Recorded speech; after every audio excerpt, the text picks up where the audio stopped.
só 1.480 quilômetros, né? Bem ali, e aprova o Senhor que estivéssemos fazendo a obra por aqui. Glorifica a Deus também nessa noite pela vinda do meu amigo, obreiro da casa do Senhor, Evânio, Deus abençoe.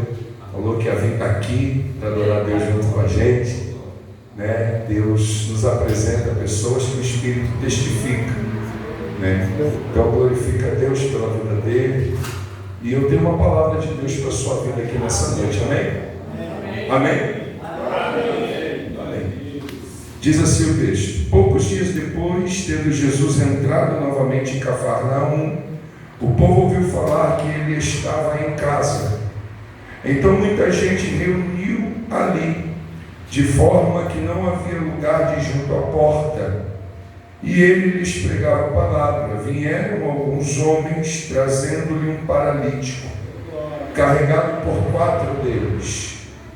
Não podendo levá-lo até Jesus por causa da multidão, removeram parte do telhado do lugar onde Jesus estava, e pela abertura do teto baixaram a maca em que estava deitado o paralítico. Amém? Pode sentar, fica à vontade.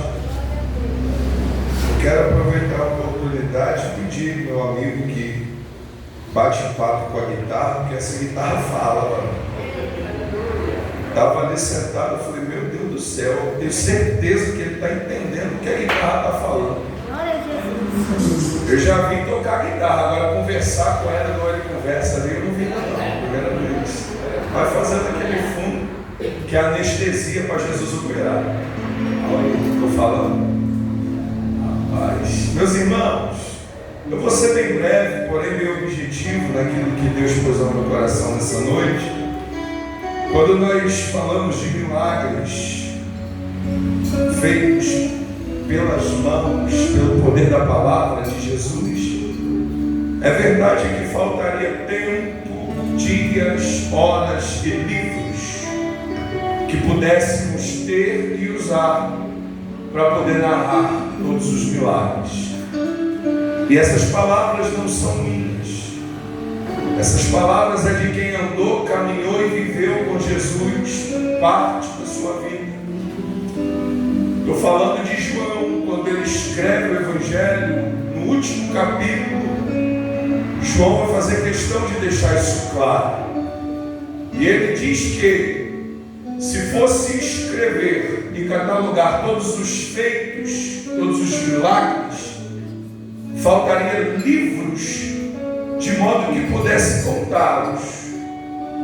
Mas eu quero acreditar que dentro de um propósito, alguns desses milagres foram bem selecionados, porque quando eles estão sendo escritos e narrados por alguém, eles estão sendo direcionados a um objetivo.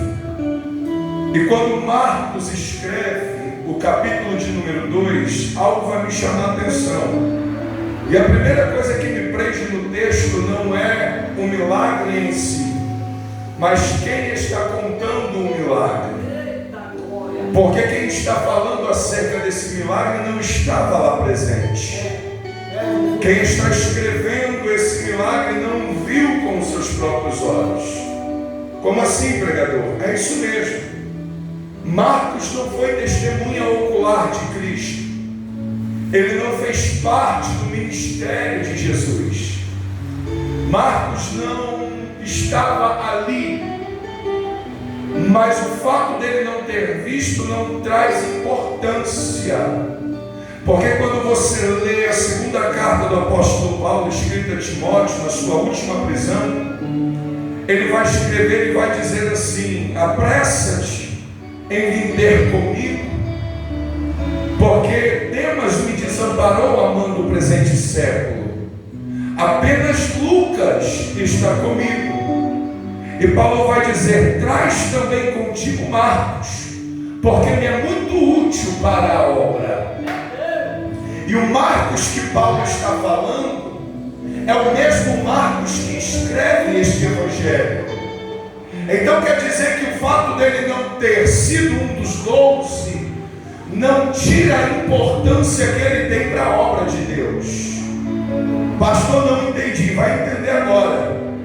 que eu estou querendo te dizer antes de dar entrada no corpo deste sermão é que o fato de um dia você não ter nascido dentro de um berço evangélico e ter crescido dentro de uma palavra, isso não quer dizer que você não tenha importância para a obra que Deus tem através da tua vida.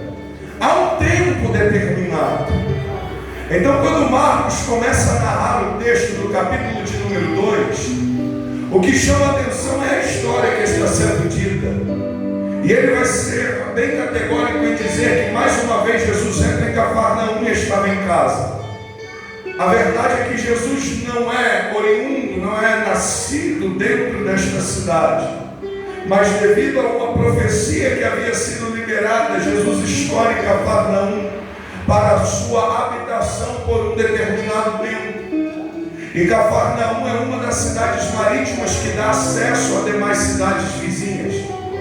Então, quando Jesus entra em Cafarnaum, ele tem um endereço. A Bíblia diz que ele está indo para uma casa, e essa casa pode ser chamada de sua, porque é onde ele habita, onde ele mora.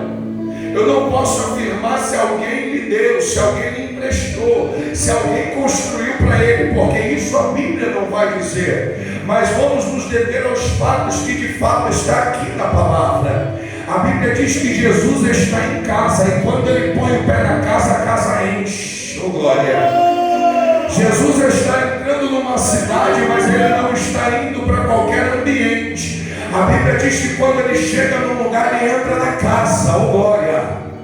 E quando as pessoas